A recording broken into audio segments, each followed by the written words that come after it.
Hi, my name is Linda Booker, and I'm the producer and co-director of the documentary film Bringing It Home. Blair Johnson and I made this film to educate and enlighten people about all the incredible uses of the industrial hemp plant. But since we filmed, there's been some big developments in policy here in the U.S. So here now is a brief history of hemp since Bringing It Home was released. When Bringing It Home premiered in 2013, 10 states had passed hemp legislation, but farmers were blocked from growing it by the DEA. Nevertheless, the work of hemp advocates won congressional support. In 2014, the federal Farm Bill passage authorized hemp research programs. Kentucky, Vermont, and Colorado grew the first industrial hemp crops in over 60 years. Cannabidiol, or CBD, a cannabis extract low in THC, received attention from consumers, the medical community, and media for its treatment of epilepsy and therapeutic potential. Because hemp is legally defined as cannabis with 0.3% THC or less, some CBD producers marketed their products as hemp oil, causing consumer confusion and the Hemp Industries Association to publish a position paper on the misbranding of CBD products. In December 2018, the Farm Bill with the Hemp Farming Amendment was signed into law, removing hemp from the Controlled Substances Act and regulating it as an agricultural crop. Hemp farming in the U.S. was legalized, and there was much rejoicing. And some breweries in Kentucky have even crafted hemp-infused beer. As of 2020, 46 states have legalized hemp cultivation for commercial use, research, or pilot programs. CBD products have taken the nation by storm, but the potential still exists to grow a strong green industry that includes construction materials, nutrition and health products, textiles, bioplastics, and alternative fuel sources made from hemp. And with climate change disasters increasing, hemp could be another valuable carbon sink that helps protect our planet.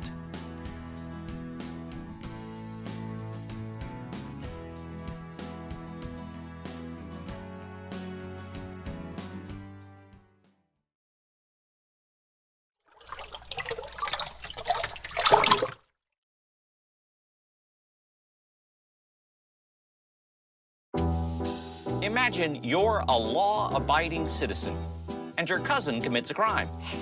But the sheriff locks you up too because you bear a family resemblance. Oh, well. Johnny. That's what's going on in the United States with marijuana and hemp, also known as industrial hemp. They're from the same species of plant, but are different varieties. It's like poodles and wolves. Same species, different breeds. Hemp can make thousands of products and the planet healthier. The only thing it can't do is make a person high. Bummer, man. Something other industrialized countries understand. They farm it and reap the profits. But in the United States, while it's legal to import millions of dollars of hemp products, it's illegal to grow as a crop. It wasn't always this way. Believe it or not, hemp once flourished in America.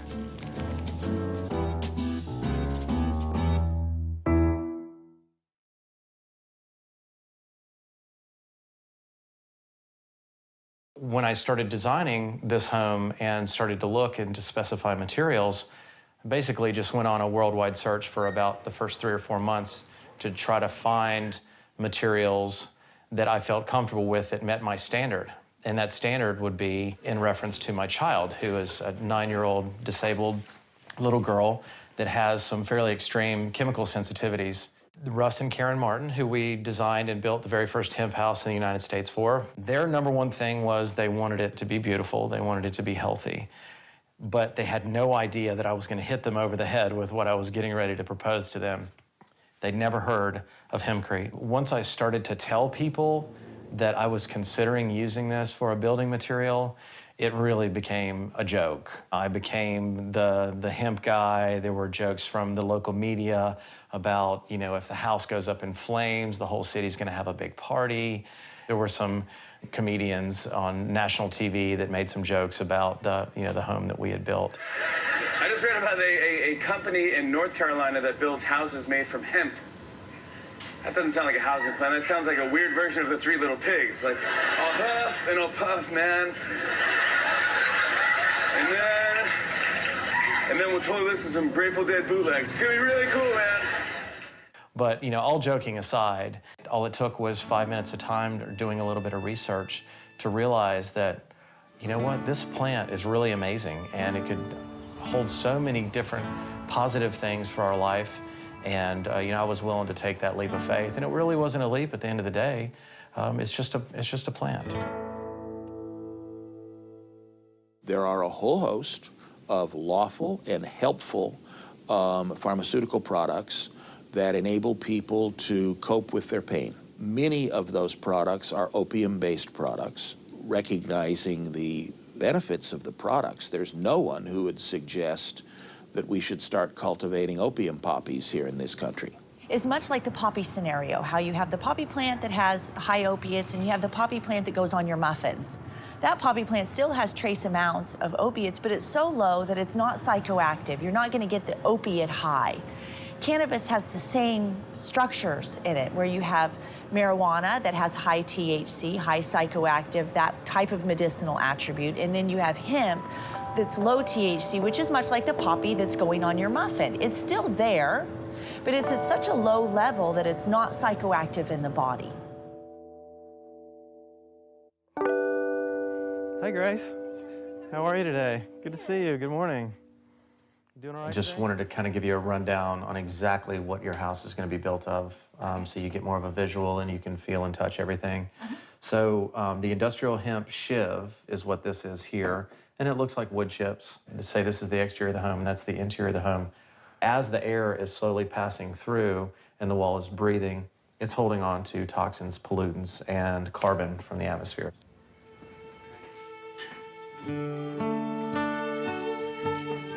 We had just recently, years before, found out that she was having severe reactions to her environment. And so we started with the house and really removed everything out of the home that would potentially be a risk for my child. And we started to see a reduction in seizure activity. And so we started to figure out that, this is having a huge reaction onto Bailey. I was trying to find a solution for problems with standard insulation and drywall issues that cannot be overcome. And the hempcrete wall replaces both of them. Between the breathability and the content of the lime, keeps that wall from ever having mold or mildew growth, which can never be said about the standard insulation that's used and drywall. We've got an epidemic in this country right now, I believe, with the amount of mold that we've got in our homes. And industrial hemp with the hydrated lime, I now believe that it's the world's healthiest material that we can use in building. Currently, we are importing the industrial hemp from the UK. The issue with importing the industrial hemp is its cost. It's very expensive to ship it overseas. Until we're in a position in the US where we can effectively grow it here and cultivate it and process it, we're stuck with this solution.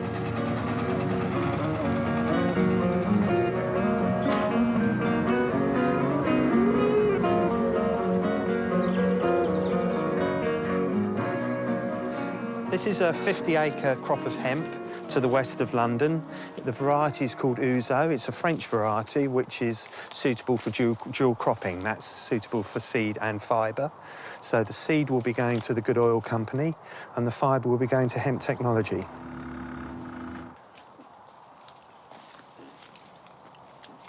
So if we cut through a stem, you can separate the fibres from the woody core. And that's why the factory is called a decortification plant, because it separates that woody core from the fibre that runs up the outside of the stem. And it's the fibre that goes into loft insulation, car door panels, and it's the woody core that is mixed with lime cement to make hempcrete for construction.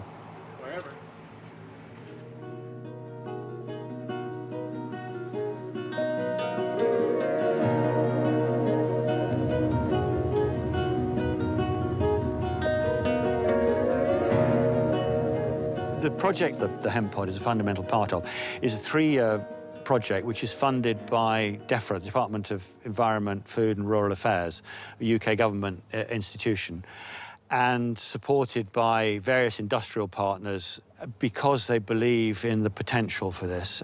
And here's the inside of the hemp pod. You can see we've got sensors on the walls, on all four walls. The whole theory behind the construction is to allow it to breathe. So you don't want to be putting impervious materials in the wall. So anything, you don't want to put plastics or seal it up. That's one of the problems with a lot of modern houses. They try and seal them and you get this awful sort of sick building syndrome. Sick building syndrome is caused by the materials in our houses. These materials are made of all kinds of chemicals, which we breathe and touch continually, making us sick, even though we may have no idea why.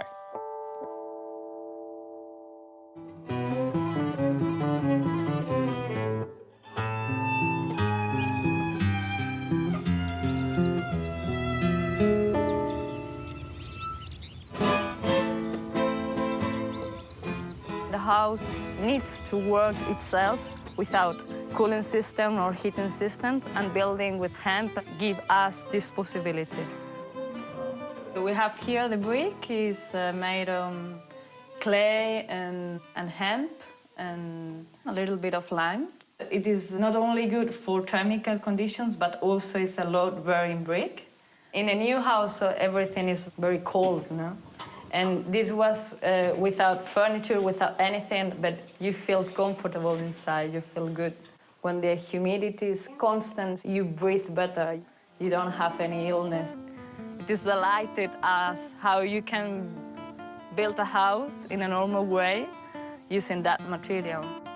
You can build a hemp house in any style you wish. It can look like a very organic, natural shape, or it can be very square and straight lines and very functional as what most people would expect.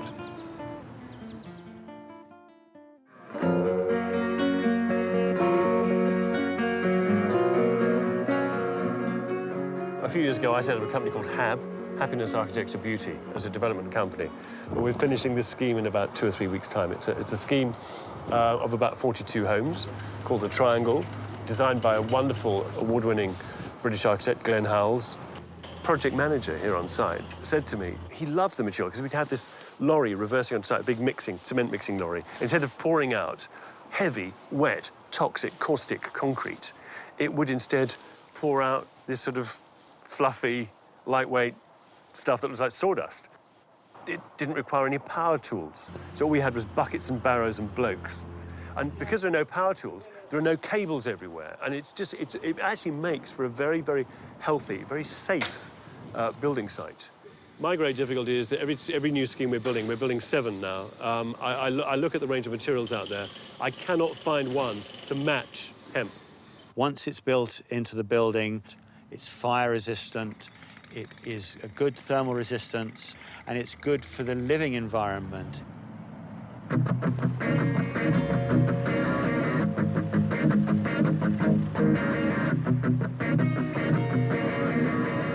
There's a drive in the UK and in Europe to reduce carbon emissions in construction, and construction contributes well over half of all carbon emissions. The actual building of a building is 9% of the carbon emissions. The running of a building is 42% of the carbon emissions globally. So if we can reduce the carbon emissions in the building And if we can reduce the carbon emissions in the running of the house, we're going to make a very significant contribution to carbon reduction in the UK and worldwide. This is our blending plant where we make the Tradical hemp binder. So we blend together all of the different raw materials that go together.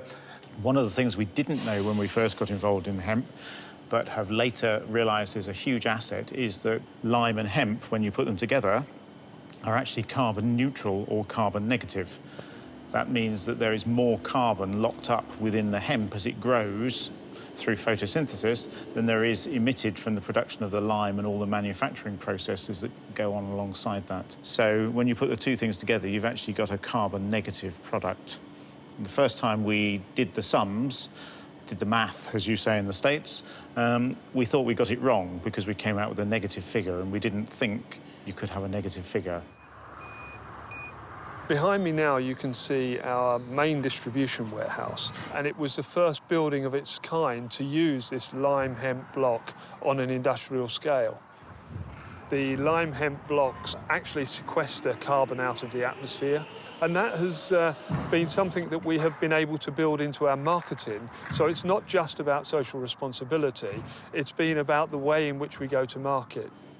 A building like Marks and Spencer's is of a similar scale. It's 400 or 500 tons of carbon emissions less from the construction of the walls than it would have been if it was conventional construction. What we have now is a tipping point in understanding. The economics have shifted. Now it's about energy use. And so now these materials are starting to be focused on a lot more. Would you like to save 30%, up to 50% energy in your house? There's no reason to make expensive installations in a house to save energy when basically you only have to start off doing a better insulation in these houses. The hemp fibre insulation is made as a quilt and is very similar to glass fibre or mineral wool insulations in its look, but it's actually much nicer to work with because it doesn't have any hazardous components in it, so you don't need to wear gloves and goggles and mask, and you can use it in virtually all the places that you would use glass fibre or mineral wool insulation, so attics and walls. And it has very, very similar thermal insulation properties, but it has much better thermal mass to it. What it has proved to be is incredibly robust, incredibly versatile, and it really has delivered on those insulation properties. It enables us to run our business without using artificial heating or cooling, which is a great thing and saves us money. We're based here in the east coast of England in an area of outstanding natural beauty. It has been important for us to develop a business process that treads lightly on the environment. Our long-run view of fossil fuel prices and businesses that pollute in Europe are that they're going to need to pay more. So from our perspective, this really makes good business sense as well as being the right thing to do.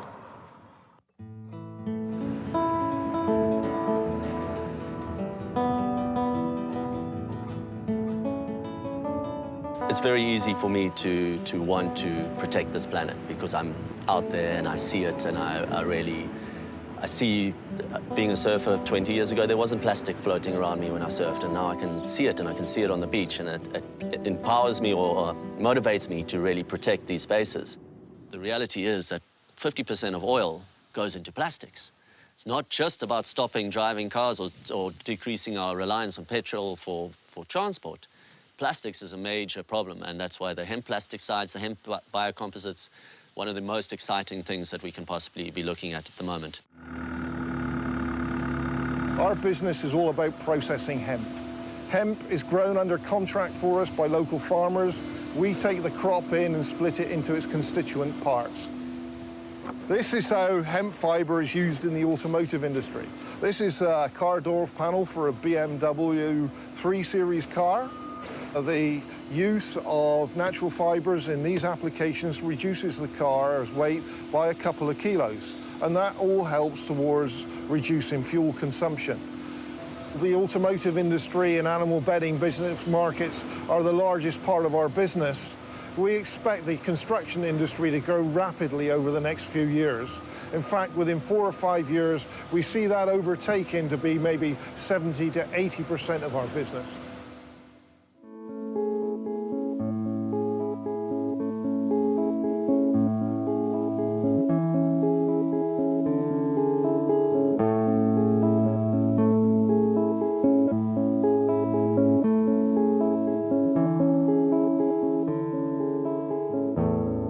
said that there's no pesticides that were ever used on this. It wasn't farmed using crops and pesticides to... Has not been since the 30s. Amazing. And if there had been before that, there's no evidence at all. And so very clean, very pure piece of land, which is difficult to find in North Carolina in general, especially in Western North Carolina with all the farming and agriculture. And it's quiet. Yeah, beautiful.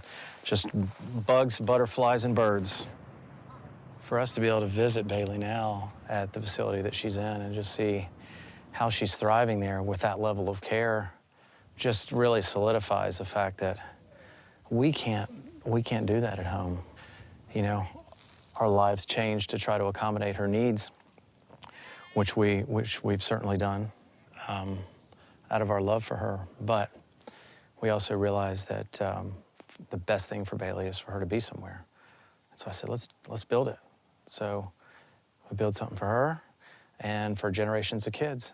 I know it's dreaming big. As a father of a disabled child, I don't feel like there's any other option, because there's not going to be a place that I would be able to walk in and say, here it is. I would like for Bailey to be here for the rest of her life. It doesn't exist.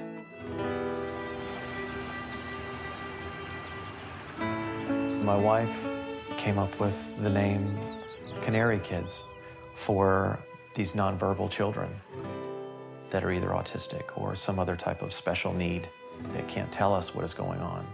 That something is very wrong with what we've got going on in our environment right now.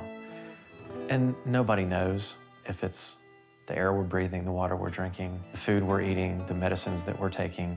Our thing is, if you look at the ingredients and you can't pronounce it, chances are you probably don't want to eat it or put it on your body.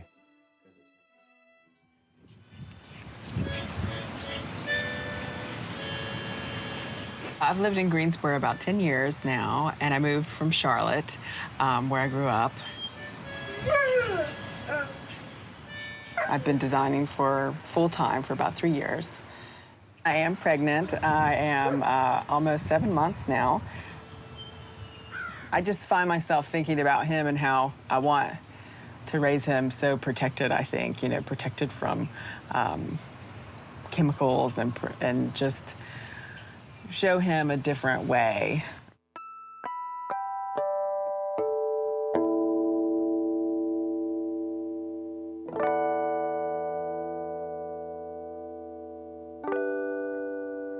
People go and they buy some mass-produced t-shirt that has been dyed and has, you know, chemicals on it, and they put it on their body or on their baby, and it's going into you. Our skin is the largest organ on our body, and there are chemicals used in clothing to process fibers and fabric, and the dyeing is very toxic.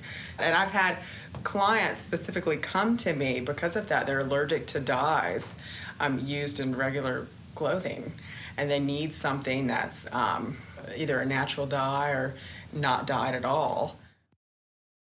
Emporium is a South African hemp company that's been going since 1996, and it all started with something as simple as this, a little piece of cannabis canvas. And those words sound similar because they are similar. The word canvas comes from the same root as cannabis, and all canvas used to be made out of hemp, and that way it ties in with the history on using hemp in the sails, and obviously the ropes on all the boats as well.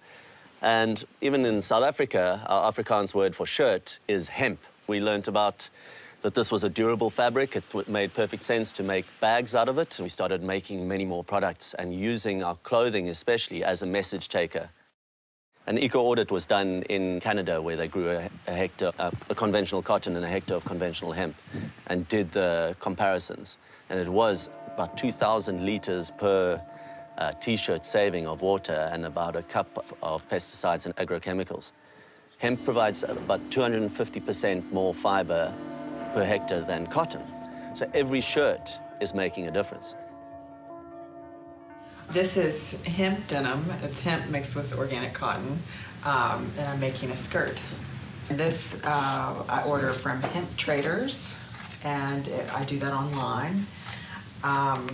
This is actually an order for a girl in San Francisco, and she ordered this and a blazer to go with it. So she got the whole outfit. There's so many variations on hemp fabrics these days. I mean, you can get the hemp silk, the hemp denim, hemp suede, there is hemp twill, hemp muslin, and they're beautiful fabrics that are all very breathable, comfortable, washable. You can tell the difference when you have the fabric in front of you and you feel it. It's just a quality thing. A lot of the fabric that I'm buying is actually grown in China or in Canada, but the majority is in China. And it would just be amazing if it were grown here, and it would be a lot cheaper as well, because right now it's definitely one of the more expensive fabrics out there. Hemp for victory. You know, the Chinese government, to their credit, they're really using hemp as a way of supporting rural poor farmers and paying, enabling them to, earn a decent income, and then producing all kinds of things for textiles and buildings. It's all happening over there. Realizing the dream of hemp in China. And it's like, well, gosh, this kind of sucks. It's China and not us, but they're doing it and showing the rest of the world this is what you can do.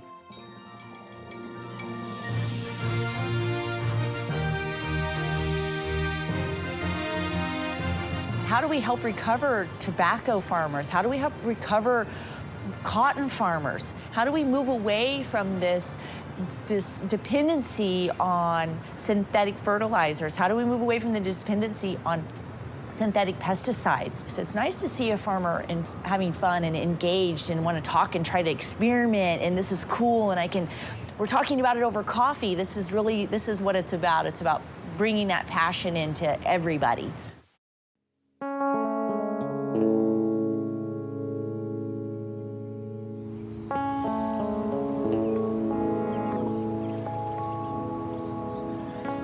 I'm one of the founders of Brahma Murray, and we make food from hemp seed. We're also one of the largest hemp farmers in Europe. We were looking for some sustainable farming options. Hemp, on paper, came out as there were growing markets for it in a world where people were more aware of the environment and more aware of the choices they made about the things they buy. We felt hemp had a big role to play in that. There's 16 different varieties in the European Union that are approved for growing. They all have completely different qualities, maturity times, benefits and disadvantages. We use about 3 of them for food, and that's governed by taste.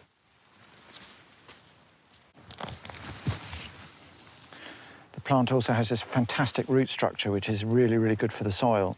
This is left in the ground at the end of the life of the plant, and it returns a lot of organic matter to the topsoil.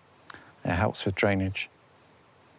The nice thing about hemp, it grows on marginal land. We can also use it as a phytoremediation crop, sorting out land that was damaged in the past, using hemp to pull out the heavy metals, to pull out some of the pollution, and getting that land back to the state we need it in to provide us with food. I've been managing farms in the southeast for 20 years now. 2 or 3 years ago, I started growing hemp. And a year ago, Hemp Technology asked me to come on board with them and act as like a bridge between the factory and the grower to improve logistics and improve the quality of the crop and recruit new growers. We like having hemp as a break crop because it's a very good natural break for weeds and pests and diseases. And because hemp is sown in May, it fits very well after an overwintered fallowed break. To cut the seed from this crop, we just use a conventional combine harvester and just cut the seed heads off. That's the only specialist equipment that's needed, and that's provided by contractors in the UK.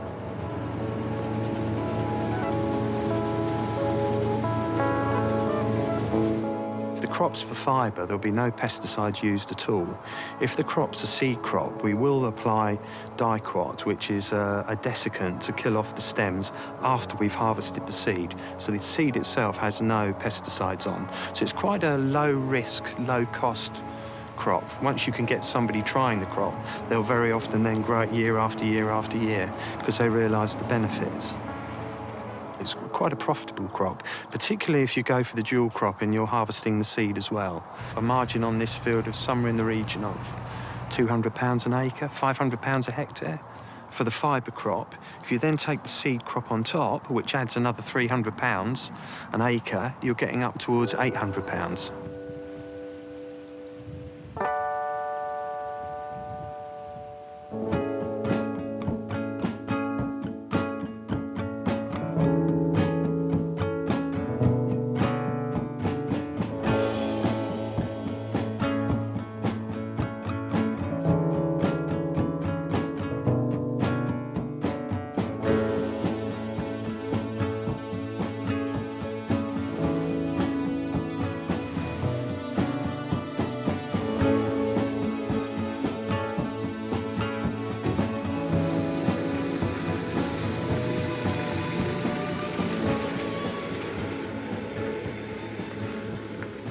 People have used hemp seed oil since the ancient Egyptians as a nutritional supplement. When Glyn and I started growing hemp, we were drawn to the really light, nutty taste of the seed. And we learnt about the hemp seed oil that had been around for a very long time, and it tasted to us very strong and not the kind of thing that you'd want to eat. It took us 10 years to develop this oil. And it's shelf-stable. Used just like an olive oil, although it's much healthier, with 25 times more omega-3 and half the saturated fat. If you're going to use a fat in a product that is based on fat, which is salad dressings and mayonnaise, it just seems obvious to us that you would use the healthiest oil that you can. In the United States, mayonnaise is our biggest seller.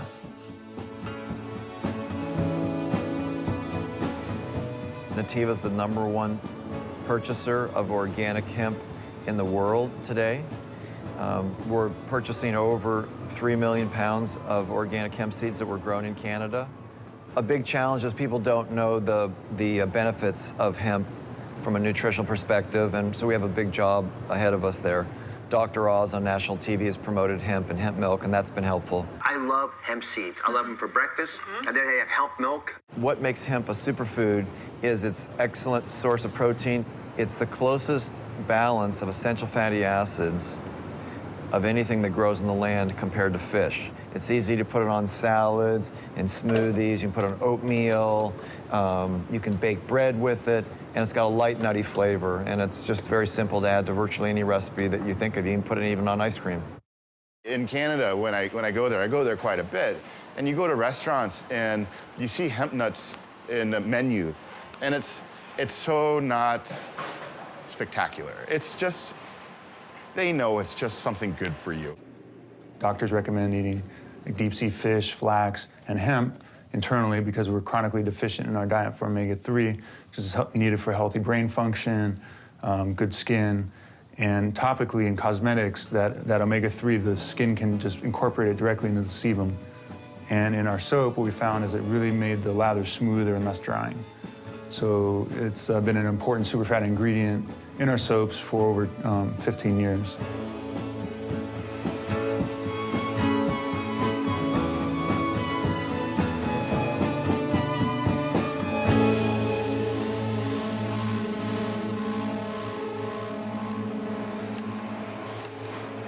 A lot of soap is petroleum-based. When you're using that, you're putting petroleum on your skin, and it's just not healthy. With hemp-based soap, you have no toxins. In 2000, we were about 15 employees and around $6 million in revenue. This year, we're about 85 employees, possibly 87. I saw some new guys out there today. We've grown 10 times since we added hemp to our product. We projected our company would be a $13 million company by 2011. Of course, we were 43, so we missed it. We missed it by a little bit.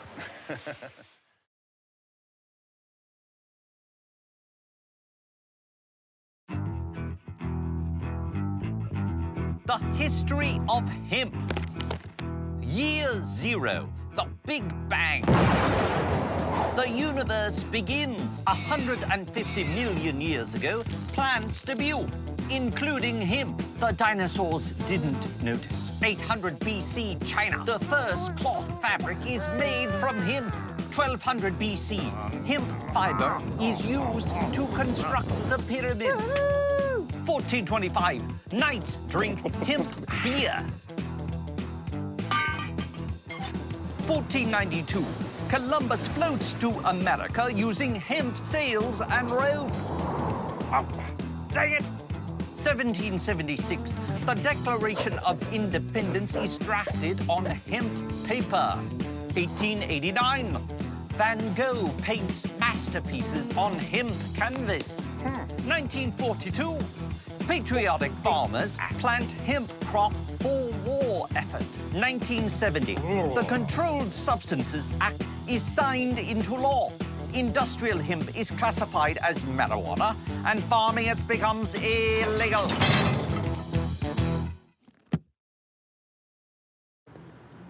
The modern interest in hemp began in the 1980s. There was a book published by a guy named Jack Herer called The Emperor Wears No Clothes, re-educating people about hemp's long history and the many benefits of the crop. It wasn't really in the history books anymore, so you didn't learn about it in school.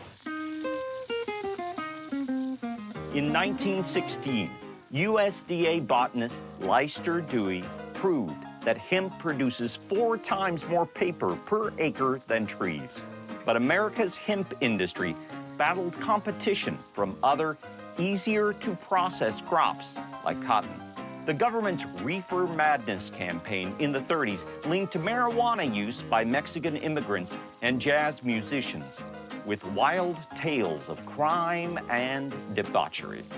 The Marijuana Tax Act of 1937 contained penalties effectively prohibiting the devil's lettuce. It also regulated what was left of the hemp industry out of existence, despite a 1938 Popular Mechanics article calling hemp the new billion-dollar crop.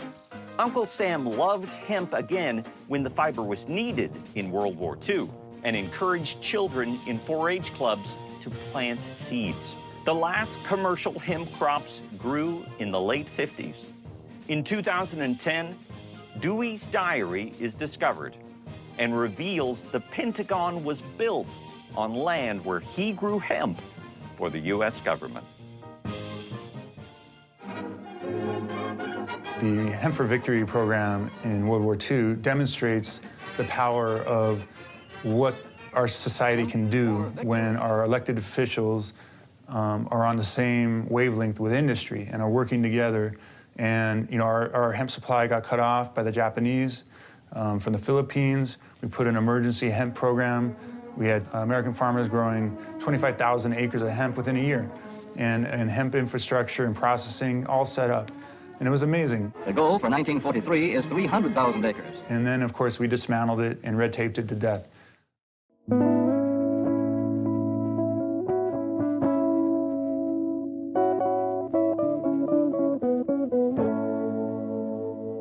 So I'm in this little alleyway back here. I'm actually right above this garage. We are literally operating on a shoestring budget. Most of the stuff in here is not even mine. This is actually used fryer oil that is actually used to run a car. The car also runs on hemp oil, but this is more economical. 2 years ago, Ben Droz was a student at Goucher College, and he approached us about a summer internship and came to Washington and worked with us on Capitol Hill learning how to do grassroots advocacy. And so that's his full-time job, is working with grassroots groups around the country and then meeting with members of Congress and their staffs here. It's really important that we have somebody up here that's able to go around door to door and teach about all the benefits of industrial hemp and why this makes sense for farmers and for businesses. I actually remember the first project was my boss kind of gave me a test. He said, apparently the DEA has been holding packages of industrial hemp coming in from Canada. Can you call them and tell them they're not allowed to do that? Law enforcement's objection to cultivation of industrial hemp has nothing to do with the end products that are sold. We have no interest in interfering with those products. Those are lawful products, and by all accounts, they bring certain benefits to people who use them. 15 days after 9/11, they published in the Congressional Record a new regulation that would equate hemp foods and our candy bars, our hemp, in the same category as heroin. and it was going to make it illegal for us to sell. And if I continue to sell, I would face jail time of 10 to 15 years. And we thought this was outrageous. And we partnered with Dr. Bronner's and Nature's Path and the Hemp Industry Association and sued the U.S. DEA in court. And luckily, we were successful and won in 2004. And now hemp foods, as a precedent, is legal to consume. And the court ruled the DEA should stay out of regulating foods when hemp is a legal, healthy product, and there's no connotation to drugs at all. The Canadian farmers and industry has basically a market lock on U.S. thanks to drug warrior idiocy in the United States. It says, here's this huge exploding market of hemp. Here you go, Canada. You know, and American farmers are totally cut out of it.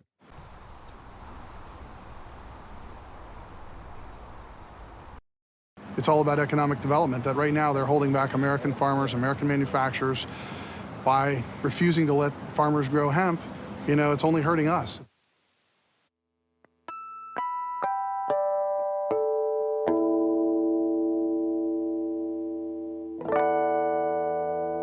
Marijuana and hemp are identical in appearance. In fact, they are one product. They are both part of the cannabis sativa family.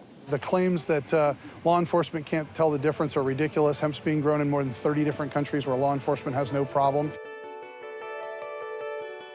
That we grow cultivars and varieties, and our colleagues in the other cannabis sectors, they grow strains. We have monoecious and dioecious plants, and so we're functioning underneath a legal language that really adds legitimacy to our industry, which is really important. We are very inclusive in the areas we grow, and we find that people are very well educated about the difference between hemp and marijuana. In terms of adoption in the US, if they took the model of the UK to license it and control it, it's not really rocket science. So to grow a crop of industrial hemp, you have to have a license from the government. You have to submit an application with the OS numbers of the field, that's the specific location of the field, making sure they're not too close to schools or any other public places. The government will then ask you to have a CRB check, which is a Criminal Records Bureau check, which we have in the UK. We'll get a call saying we need to come and test your crop. Can we come and take a sample? They will then take a sample because the seed has to be a certified variety that's approved by the government for us to grow. So if it creeps up above 0.2% THC, then obviously that variety comes off the list and we're not allowed to grow it anymore. The government and our Office of Controlled Substance that regulates industrial hemp and the industry have worked very well with each other. We haven't caused problems, there's not been infractions of licensing, so the hemp industry has really gone about its business without causing any turmoil for our federal government, which is really great. You know, to think about the fact that I got federal funding in Canada to do my master's project. Almost $80-some-odd thousand to facilitate learning about industrial hemp in Canada. I'm an American getting money from the federal government in Canada to help grow the industry. Because industrial hemp is grown in Canada, in the UK, in the People's Republic of China, we don't know how many times the cultivation of industrial hemp has been used as a camouflage. The people often cite scare stories of people growing marijuana in a hemp field. Well, this is absolutely impossible. Hemp grows much faster than marijuana. It's a robust industrial crop that grows straight up like a rocket. And if you tried to grow marijuana in a hemp field, it would be completely smothered by the hemp. The other thing that makes it impossible is that hemp goes to seed very quickly. And so there's a lot of male pollen in the air, and the whole aim of marijuana growers is to not allow pollination, so that they're developing bigger and bigger flowers. And this would not happen in a hemp field. So if anything, a hemp field is actually a disadvantage to marijuana growers. In Ireland, in the past, there was the fear that the paramilitaries would steal the hemp and sell it as drugs. And I always used to say to the government officials, let them. It'll spoil their reputation as drug dealers. I really think that once we can grow and put hemp seed in American soil, that it will really unlock a whole wave of hemp entrepreneurship and jobs and dollars. In the North American market, it's kind of a chicken and egg situation. You know, there's plenty of interest in hemp and the products that come from hemp, but there's no supply, and we've got to kickstart that supply. Now, I believe that kickstart will come from the construction industry. The renovation of existing houses in the United States is an enormous market, and that you can do, I think, the very best way and the most efficient way will be using products like hemp. We cannot continue to ship materials from here to America. It's not economic to do that. You know, we need to create that supply. Somebody needs to build a hemp processing factory. One of the great things about hemp when you grow it as a fiber crop is it's bulky and you need to process it within a 300 or 400 mile range. You're going to need to put these processing centers in. So conceivably, we could have 20 or 30 or 40 processing centers located across the United States within 5 to 10 years of growing hemp, which would add thousands of jobs. Hemp has to be led by the consumer, so that there has to be a market created for the product, and then production will follow. It's all about you and I making our everyday choices in the supermarket, choices you make in building products or the insulation you choose to use in your house will lead the way. The amount of hemp products you see in Whole Foods and not only natural stores but mainstream stores is light years ahead of what it was like in 2000. The economies of scale will come quite quickly that will make all hemp products more affordable. But also it's important that you have something hemp to wear. If you believe in it, wear it, take it, show people. It's the fastest way for that message to go out. And also to lobby your government, your local government. There's in the States, there's Vote Hemp, who's doing a wonderful job there of spreading the awareness amongst the representatives.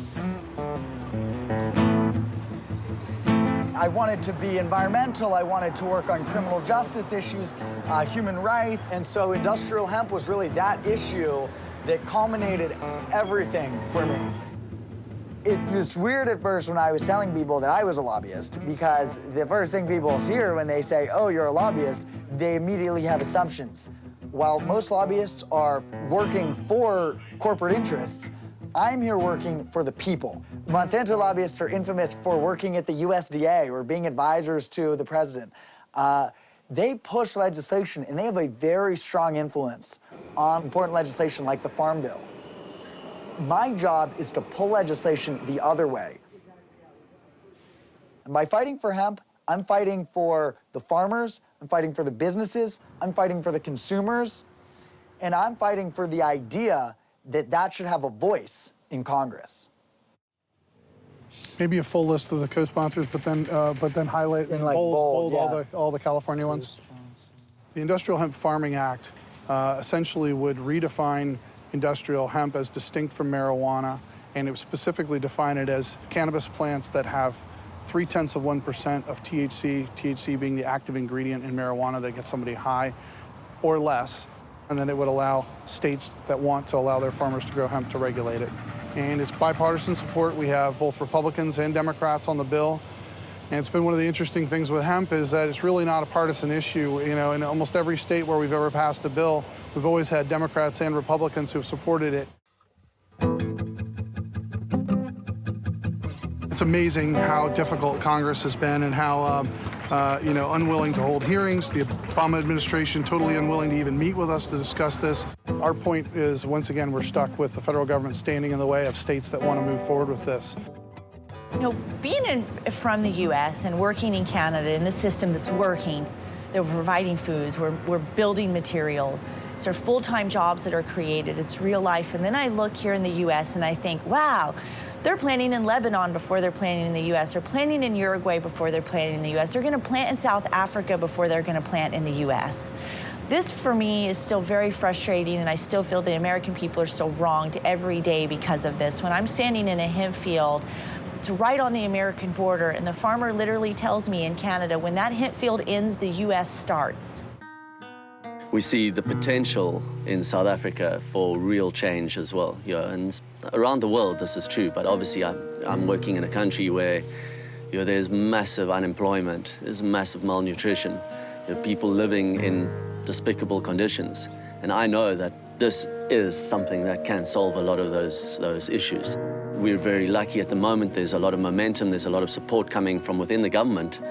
And we've got this 3-year commercial trial at the moment where we have 3 years to prove that we can bring a return to the small-scale farmer and build a market for it. If it goes well, which it should, we will be able to grow industrial hemp in South Africa.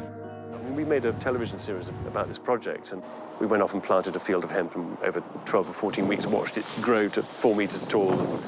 And it was next to a power station, which was rather neat. So, and the trains went by and the motorway went by, and you saw the plumes of smoke coming out of the chimneys of the power station. You thought, this field of hemp is absorbing all the CO2 and dirt, and we're going to build houses with it. So for me, there's a sort of tremendous excitement in the pioneering notion of using this material. There's been a lot of talk about sustainability, but sustaining what we are doing at the moment on the planet is probably not possible. So it's more a question of resilience building, if we're really honest. We have to prepare for the type of shocks that just might happen. The systems we have built to exist on this world at the moment are very sophisticated, but very frail because of that. And what has happened in Japan recently and what is happening in America as we speak shows how our systems are very vulnerable to nature. And so we should really be thinking of working with nature, and hemp provides us with the most perfect tools to do that. I think oftentimes in our world we forget how powerful and beautiful and healing the natural world can be. I feel like there's a tremendous amount that we can learn from nature and our animals and our plants and our earth, and that we need to respect that. I can't believe that I'm standing here and, like I said, the machine's coming up the hill and we're gonna start clearing this out.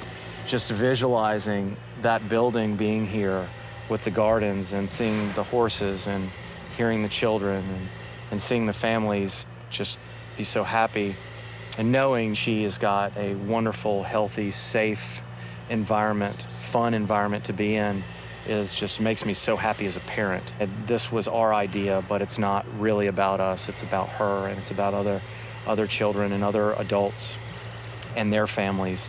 Just being able to have a resource to come here, whether it be for an hour or for the remainder of their life. It's a beautiful thing, and it's just really, really exciting and humbling for me right now.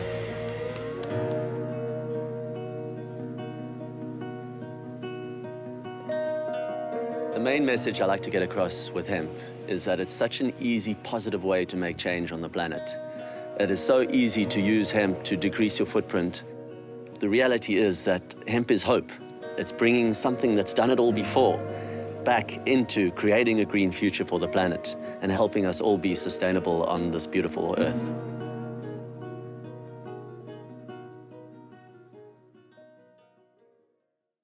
A fire burns for freedom. The smell of the scent is high. I'm standing for the truth. Too long it's been denied.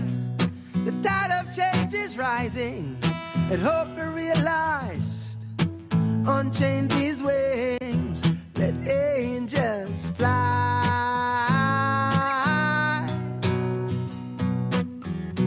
I see hemp fields forever growing wild and free. I see hemp fields forever growing wild and free.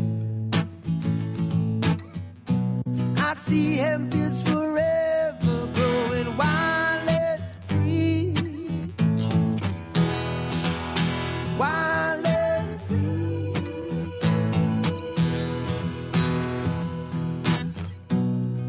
A crime against nations, a war is waged.